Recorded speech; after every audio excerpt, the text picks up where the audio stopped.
Jangan sampai kita terjebak dalam jebakan-jebakan setan tuh suka gitu ya. Dia bilang, rugi lo sholat tapi masih buat dosa. Akhirnya kita jadi malas sholat.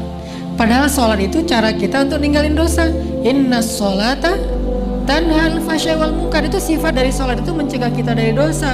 Udah Ustaz tapi gak tercegah. Lihat minimal ada rasa feeling guilty kan. Itu bukankah itu bagian dari progres spiritual dalam diri kita? Dulu kita kan gak feeling guilty berbuat dosa. Sejak kita mulai sholat, berbuat dosa mulai feeling guilty kan, walaupun gak langsung bisa meninggalkan. Itu udah progres loh. Dan itu udah terbukti bahwa sholat itu benar-benar tanha al-fahsya'i wal munkar. Mulai ngerasa gak enak, mulai ngerasa malu. Dulu gak ada malunya, malah bangga lagi berbuat dosa. Sekarang malu. Bukankah malu itu bagian dari iman? Berarti sholat membangun keimanan kita. Merasa gak enak sama Allah. Bukankah muraqabah itu bagian dari iman? Merasa dipantau oleh Allah. Mulai merasa setelah itu nyesal. Dulu gak ada nyesalnya habis buat dosa. Biasa aja malah bangga, malah cerita-cerita. Sekarang malah nyesal. Masih buat dosa sih, tapi setidaknya udah nyesal. Maka terusin sholatnya. Perbaiki sholatnya, Allah akan perbaiki diri kita dari dosa.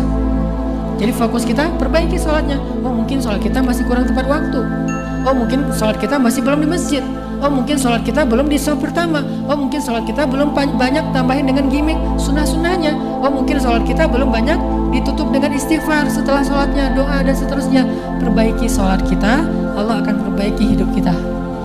Jadi jangan sampai kita terjebak sama setan mengatakan, rugi aja kamu sholat banyak dosa. Enggak, itu mah kerjaan setan yang bikin kita jadi merasa sholatnya jadi sia-sia. Enggak ada kebaikan yang sia-sia. Sholat itu kan kebaikan, nggak mungkin sia-sia. Tapi masih korupsi Ustadz, masih bohong, masih curang, masih apa? Nggak, itu urusan lain. Yang jelas, jangan sampai gara-gara udah terlanjur bikin dosa meninggalkan kebaikan yang sudah kita kerjakan. Itu lebih buruk lagi keadaannya. Makanya mending sholatnya perbaiki, nanti Allah akan perbaiki hidup kita.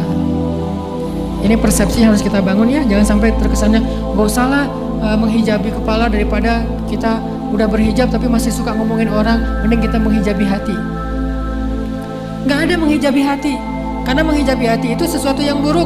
Khatamallahu ala qulubihim. Allah menutup hati mereka kan. Hati itu jangan ditutup, hati itu dilapangkan, dibuka. Alam nashrah laka sadrak. Jadi yang benar menutup kepala, membuka hati. Bukan menutup hati, membuka kepala, kebalik. Menutup hati, membuka kepala. Summum bukmun umyun. Bahaya tuh.